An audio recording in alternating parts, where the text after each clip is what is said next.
You're looking lost. Can we help? No, I'm heading that way, I think. Don't you detect an English accent? English indeed, yeah. I've been here for 6 months. Are you staying? Came out last February. I've got 6 months left on my visa. I'd love to stay, but I'm probably going to have to go home. Yeah. And back in England, I work in emergency rooms. Doing what? Helping to anaesthetise patients. Well, I'm a student, I was, or before I came out here. Yes. Out here, I've got friends who are like photographers and makeup artists, so I've been just going along with them on shoots for like Neighbours and Home and Away stars and things. So it's been like really good fun. I've just been having fun. It's just been great. What are the things that you can pinpoint about it that you really like? It's just everybody's really friendly and the openness out here, and they're really accepting of you, like whoever, whatever you are. It's just like really like kick back and enjoy. What are the differences, the big differences to Cambridge? The weather, I think, is the main one, really. The weather's gorgeous. Yes. What about the people? The people are just like much more relaxed and laid back and like here to enjoy life, and like whereas back home in England, everything is orientated around the work. Yes. And it's just over here, it's just not sort of thing. Tell us a bit about yourself and your family. My father's a financial advisor in London. So no medical background? My mother's a nurse. Yeah. So when she came home, she used to tell me the stories about what happened at work, and that got me interested. Yeah. So I just went along and became a nurse first off. Was it as you expected? It was like really full on and gory and everything, but it was just so interesting. Yeah. It was great. It didn't. Did you get involved with patients at all? I mean, emotionally, you know, did you get? I think to a certain extent you have to, or you do, sort of. But like you also learn to cut yourself off from it as well. Yeah. It was just like really interesting. It felt really like helpful. It was a really nice feeling. And it would be a pretty draining day, wouldn't it? It was totally exhausting. It was a long day as well. Yeah. Because I live in a village away from Cambridge. I'd have to get up at like 5:30 and I'll get home till 7. So it was like a long day. Did you have time for a private life? I think you make time, don't you? Really. So it was really. Did you have a girlfriend that you left behind? I had a couple of girlfriends back home. And I had one especially. Yes. And I said, like, she's still at university. And I said that I'd love to go to Australia and just work it out. Go for it. Yeah. It's like a once in a lifetime chance. I haven't, to tell the truth. I've just been like so busy and so getting on with everything out here. It's been great. Have you met anybody here? Anybody not really. special? No, not really. I'm just like cut myself off, just here to enjoy myself. Really, to tell the truth. Do you think you'll go back and see her, look her up, and for sure, definitely restart the acquaintance? A lot of things have happened, I think, in that time, so I don't know if it's going to be possible to do that. Do you feel that Australia has changed you at all? Definitely, for sure. The enjoyment and the hedonism sort of thing that's here. Yeah. Have you been relating your experiences to anybody in England, like your parents? Oh, definitely. Yeah. And I was saying, you're having like a great time. I'm saying, I don't want to come home.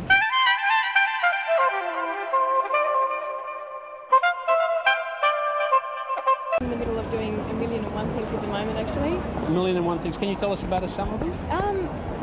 The one or the million? Well, tell us about the one. Well, I've just come back from overseas. Yeah. I just returned after living in South America for 6 months. What were you doing there?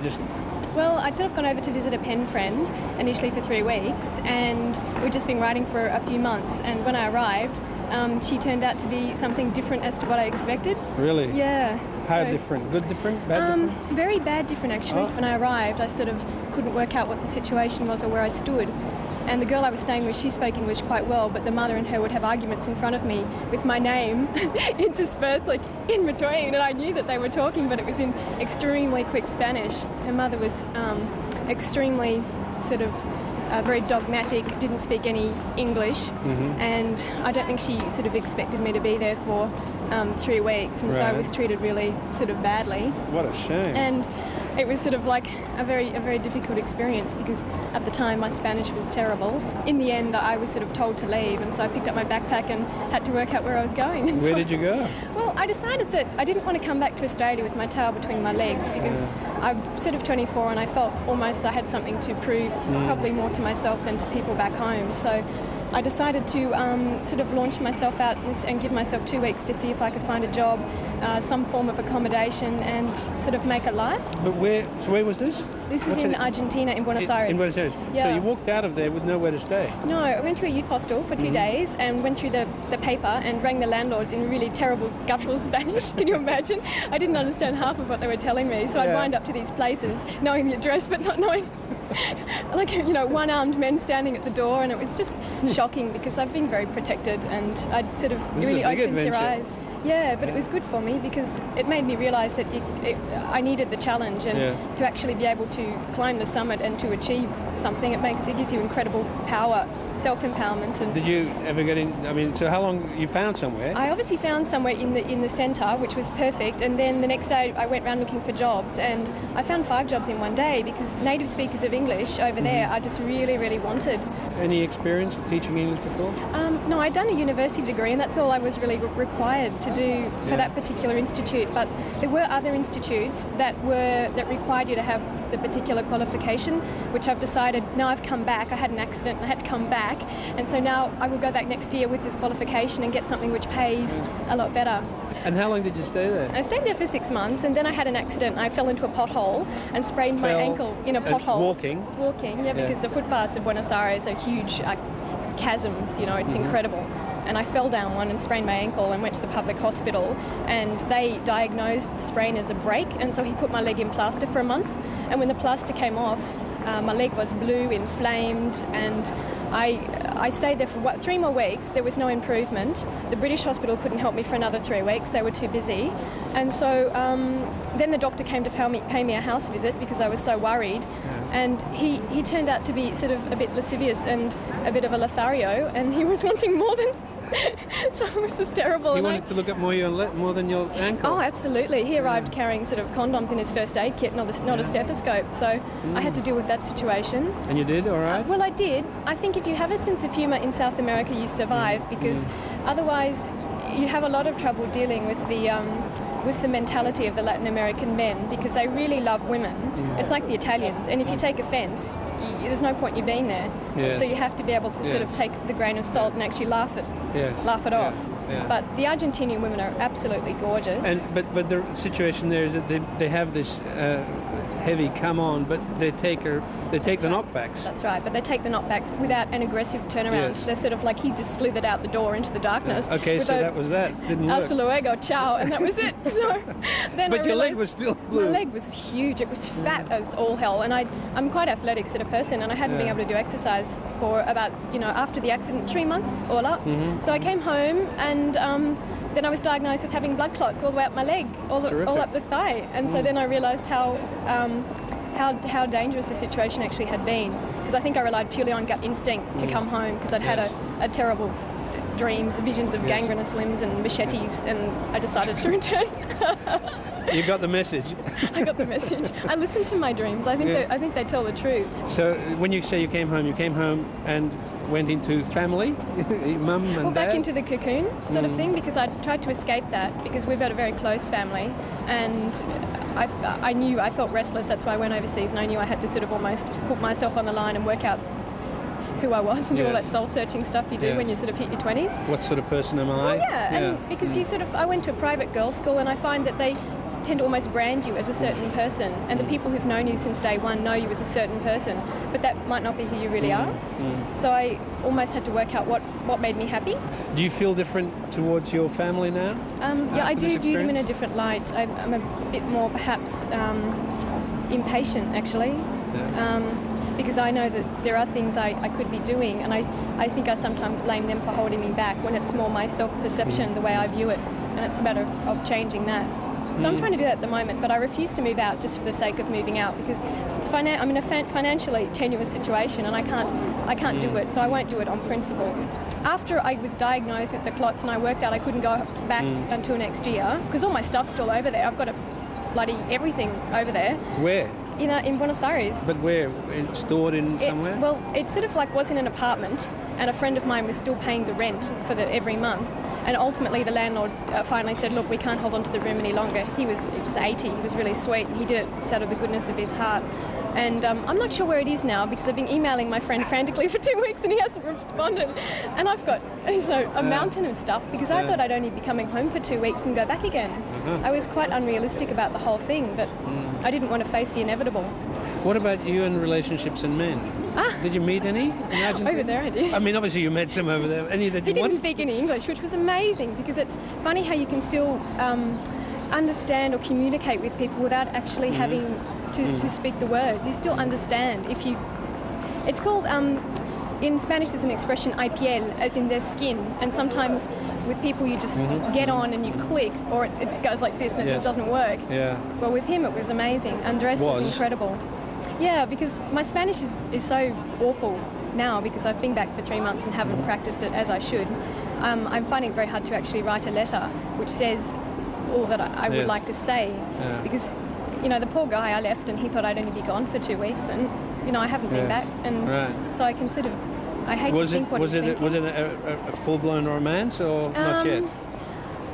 It would have been my first holiday romance, and I've never had one before, so I think it's almost like when you're overseas, you behave in ways that you don't normally behave when you're at home, and maybe you do things with people that you don't normally do when you're at home, possibly because you feel vulnerable and you sort of reach out to different sorts of people, different brands of person. I'm not sure. But it was good while it lasted. He was a playwright, so he was a really interesting person. How old is he? He was 25, so he was only a year older. Yeah. But I've just got out of a relationship with a 39-year-old man, and that was before you went away? Yeah, see, I sort of escaped that by flying, by going away, and I don't think that works because I came back and it was still there when I came back. Yes. And he came over to Argentina to find me, to sort of check me out and see how I was going. And you were you resisting? Yeah, very much so, found? Andrew. Oh yeah, I was very bitchy when he first arrived because I wasn't really expecting the visit, and I was sort of like invasion. I felt like my privacy and space and... You wanted the relationship to be over? Very much so, because I think sometimes you know when something's working and not working, and I was a late bloomer at everything, bras, the whole lot, and with relationships too, but I still think I have a feeling when something's right or not right.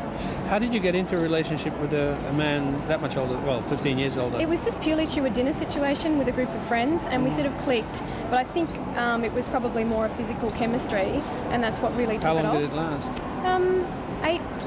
Would have been about 18 months. So quite a long time. Yeah. And then you really felt you wanted out? I knew I needed out because he had a group of friends I couldn't relate to at all. I found them very, very surface people and of little substance, but they probably did have substance, but they had trouble expressing it, and they weren't going to obviously reveal that side to me, so that's why I decided to, that's why I knew that it wasn't going to work. Were your parents aware of this relationship? They loathed him. They didn't like him. Yeah. They didn't like him. I think maybe the age thing. And then I'm wondering also if it's purely just because he was a man and your father goes through the protective thing anyway, so no matter who the guy is, no matter how lovely he is, there's still always going to be a bit of a problem. So where does Andres fit into your plans Andres? now? Well, I'd like to go back in February, March. And see him. And see him and sort of tidy things up, because I'm sick of leaving loose ends everywhere, because it doesn't work. I think you have to clean up your own mess and move on, because otherwise you're standing still. You see, Andres is a playwright. Yeah, he's a playwright. Is that how you met him? No, he lived next door to me in my apartment. He had the room next to me. This old guy owned a huge apartment in the middle of Buenos Aires, and he converted it into little rooms, and he was renting them out illegally, which they all do. And so he was next door to me, and we just hit it off, really well, because he had a lovely way of speaking, and he was so patient with my Spanish. It was just so chronically awful, and he really put a lot of effort into making it better, and we'd have conversations, and we just hit it off really, really well. But it's still hard to know. I don't think there was enough time to really work out if it would have been something of lasting, everlasting love. I don't know. But you're going to go and find out? I think I should. You have to, don't you? I think I should, because it's hard to know what he's thinking or what he's doing or if he's forgotten, but I don't think you ever forget. I think you just sort of put it on the back burner. Did you save up? Is it all your money? Yeah, I worked for 2 years solid after uni, and working as a personal assistant, and all the money was my own. So I think that made it even more satisfying going. It really was. But I landed in England first, and I loathed that because of the weather. I'm not a cold person. It was just, and I think it affects people's personalities. It's almost like putting a block of ice on everyone's face. You know, it's very hard to crack a smile and meet people. And I don't like bumping into fellow Australians all over the world. I'm not like that. I'm not like that. You know, it's nice to see a familiar face, but it was refreshing in Argentina not to see a single one. And a completely different culture. And a completely different culture. That's exactly it. Had you travelled before? I backpacked around Thailand by myself the year before. And so that was interesting because that taught me a lot about myself and how naive and trusting I was. And you're not anymore? I think I still am very trusting, but perhaps more cautious, and also I've developed more of a sixth sense about things, and if things smell bad, well then I won't sort of walk down that alleyway. And I think I've learned to listen to that and realise that it's there for a reason, whereas before I didn't know it existed. Have you ever got into serious trouble doing? Well, I did in Thailand, I sort of jumped on the back of a motorbike of a guy who was going to show me a bungalow, and 2 hours later going through the rainforest on his stroking my skin, telling me how soft it was. I mean, I didn't know where I was going to be, and all I had were a couple of bobby pins in my hair which I could have used for self-defense. I hadn't done self-defense classes, and I did them when I came home. So what happened? Oh, the well, motorbike ride. He took me to the bungalows, which were just absolutely in shocking condition, and all the glass were just sort of taped over and stuff. And he said, oh, can I have your passport? Because you're supposed to give them your passport when you arrived at the bungalow. And I said, I'll give it to you later, because I was feeling really off about the whole thing. And he said, right, well, I'm just, in this really sleazy Thai voice, I'm just going off to the lake for a swim. I'll be back at 3 and we can go and have a swim together. I thought, right. So he disappeared, and that's when I decided to get my shit together and took my passport and quickly ran the other way. But by that time it was sort of like in the middle of nowhere, and had to hitch a ride back to the ferry to take me back to Koh Samui, where it was safer. And that was another risk, hitching a ride back. But that was okay. That worked out well. I survived.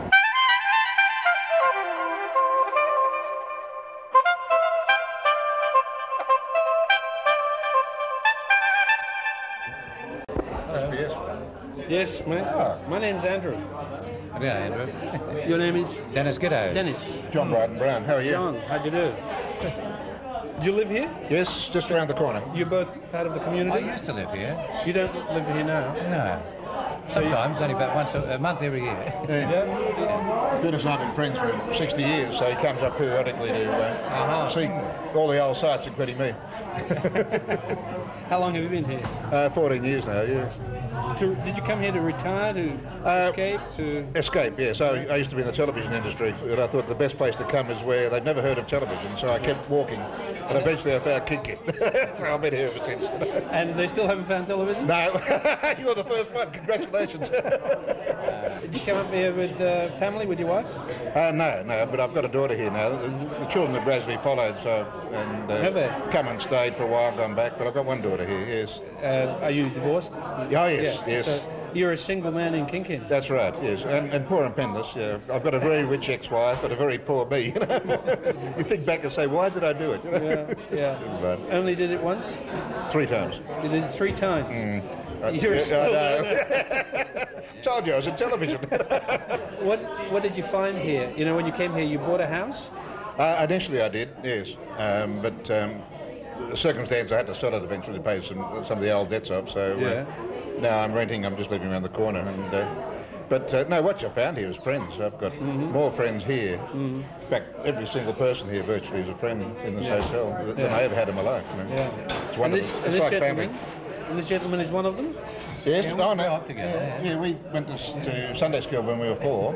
You never know. And I'm 68 and he's 69, so that's a long time ago. Where was that? Down in Bronte in Sydney. Yeah. How well have you known each other over the 60 years? Oh, very, because I went initially into radio and advertising, and Dennis went into commercial arts, so we met by coincidence, and then Dennis for many years and I worked together in the advertising field. Our lives were fractured a bit by living in London and you being away from the place a bit. So are you both aware of each other's entire life story? Yep. Yeah, I think I used to write you some nights from London. Yes. Yes, so when he came back, furthest away you could get. he came back here from London to work in Australia, so I immediately went to London and worked in London. So we kept moving backwards and forwards and comparing notes. You say you did live here for a while. Was that? Yes, about 20 years. Yeah, Was my that parents because- retired here. Oh, And, coincidentally? No, they just like the base and stayed, like a lot of the people from the south. Dennis drew all the maps for this area. He a big walking map and trailblazing maps and so on. And he actually rode every inch on a trail bike or a canoe or something and covered the entire area. It's a map for tourists, four-wheel drive people or fishermen and so on, bushwalkers. Yeah. It's the only one that there is, really. Yeah. And that was good. My dad had a drafting business here too, but that sort of failed with the recession we had to have. Yes. So I'm well and truly retired and enjoying it. I mean, I have to ask you this because here in Kin there is no law, I presume. No, There's no law. Why do you have a parking ticket in your That was in Taree on the way up. I didn't think you'd get one here. no, I used to park my vintage car outside the door here. Yeah. Policeman walked in one day, walked around it, walked in and said to me, "Oh, a Kin registration." I said, "That's right," which is none. Now, you've been here for 9 years, so you're... 14, yeah. 14 years, so but you're still a newcomer, right? No, I'm accepted now. Except, no, actually I forgot about that. There are one or two old families that have been here for 3 or 4 generations who tend to resent the newcomers. And that's everybody. Yes, everybody, yes. We've got an old chap, beautiful old chap, old Vince, and he always says, somebody says to him, "Are you a local?" He said, No. He says, I came here when I was 1, and I'm 81 now, so I've only been here for 80 years. But what percentage of the couple of hundred people who live here are, in fact, born here? Oh, these days probably 10 or 15%, 20% maybe. Yeah, it's still quite a lot. Yeah. And what's the business? Is it farming? Small farming, the sawmill, of course, which is our biggest employer right here. Hospitality, because people go from here and they go to work in various places. In the building trade, we've got to remember this place used to be, we had 3 banks, 2 bakers, a butcher, a huge general store. We had butter factory, blacksmiths. It was a very prosperous place. The whole of this area, the street you're looking at, was all shops, including across the road and across there. And then when the dairy farming started to decline and the roads were built, it gradually declined down, and all we had left was the store. Now it's been built up. We've got the store, the post office, the real estate agent. But the pub's always been here. Always, yes. Thank God. Do you have a shared memory of the earliest memory of you playing together at all? Oh yeah. Swimming at the beach. Yeah. We weren't far from the surf. Where was that? At Bronte. The Bronte, yes.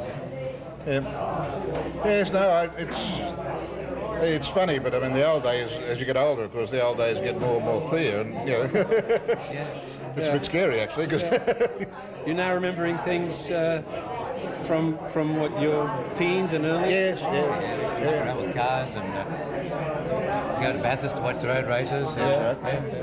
But there were monuments in those days. 39, I was 9, Dennis was about 10. Well, you sort of relate, before the war we did this, during the war we did that, after the war we did something else, so you have periods of time that you can relate things to. Did you ever compete for the same girl?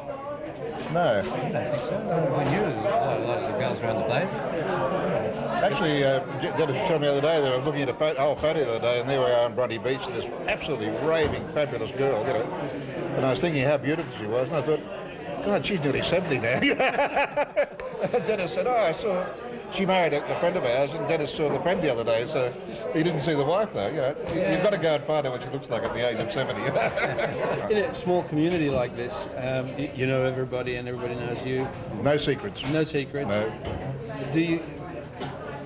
Does anybody have secrets that everybody knows about? Yes.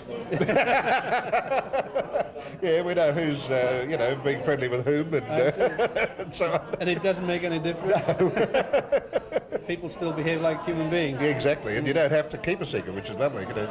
Because you can't. No. Is there a crime rate? No. We had a break and enter in the shop about a month ago, and that's the first thing that's ever happened. It was young kids, and we've got a local policeman in Pomeranz just not far away, and he keeps his eye on things. And if anything does happen, he knows pretty well who it is, and he just goes as long as it's A. Yeah.